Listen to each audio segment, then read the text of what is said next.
Mga kapatid, hindi po nakakatulong ang paghuhusga sa taong nalulungkot.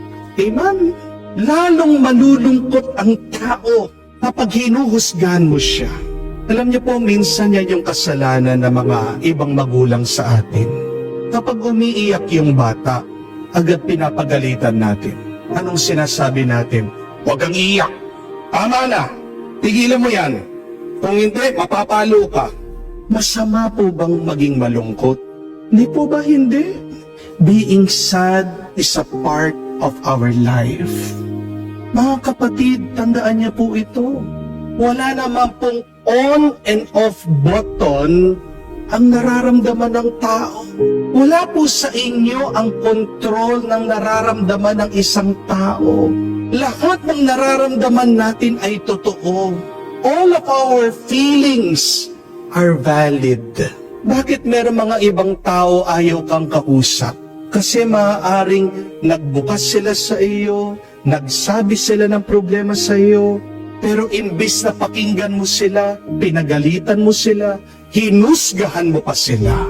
Mga kapatid, pag nalulungkot ang tao, huwag niyo po siyang huhusgahan, hindi nakakatulong sa kanya yan. At kapag nalulungkot ang isang tao, huwag niyo din pang ikukumpara yung sarili niyo sa kanila. Di ba? Naging ugali na natin yan.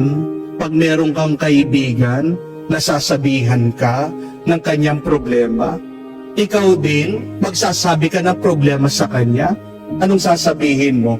Buti ka pa nga, yan lang yung problema mo. Ako nga, ang dami-dami kong utang eh. Di ba? Ugali niyo din yan.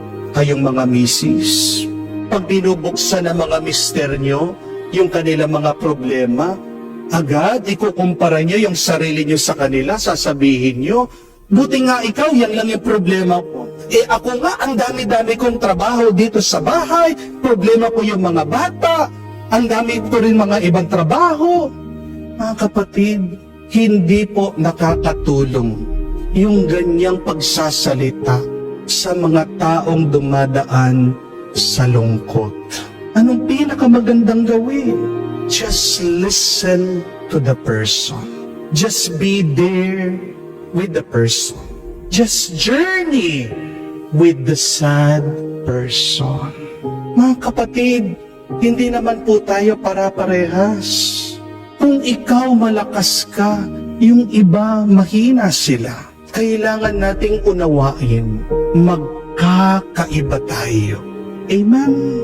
Imbis na husgahan mo yung tao na dumadaan sa lungkot, anong magandang gawin? Tingnan niyo po kung anong ginawa ng Diyos. Nagpadala siya ng isang anghel kay Elijah. Pinakain siya.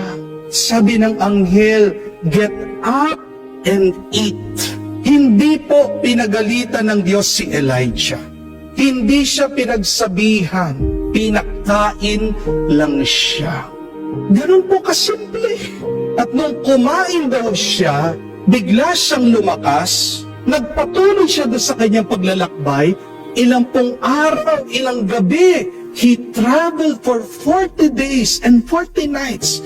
See, yung simpleng pagpapakain sa kanya, yun yung nagpalakas sa kanya, yun yung naging dahilan bakit nawala yung kanyang lungkot.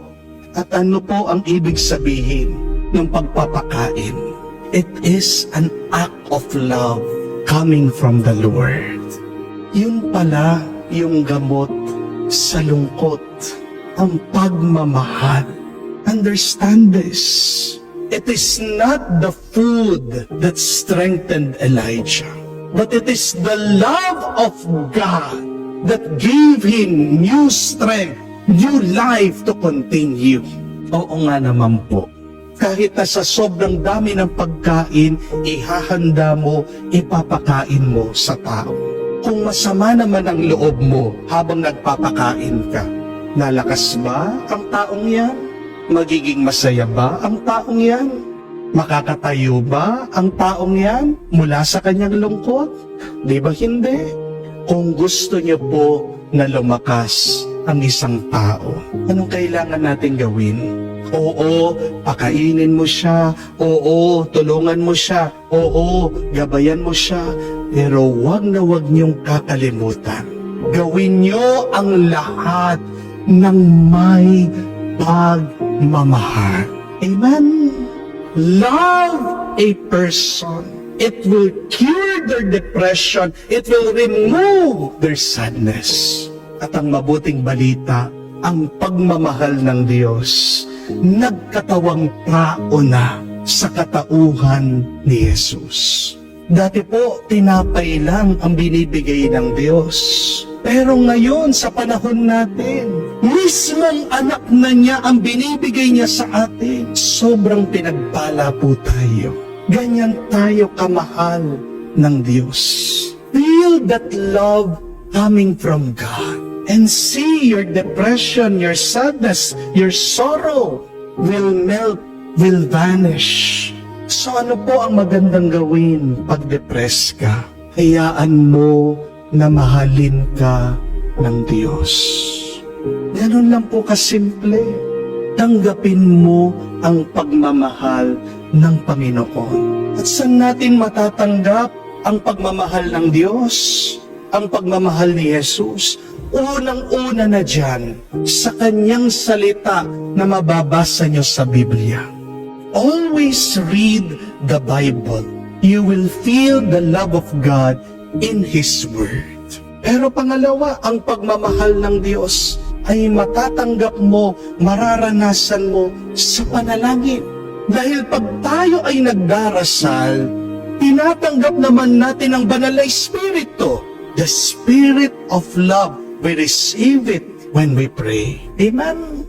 At sa pamamagitan ng sakramento ng misa, tinatanggap natin ang katawan at dugo ni Kristo. That is the first step. To deal with depression, do not judge. Huwag kang maghusga. Just love. Tanggapin mong pagmamahal ng Diyos.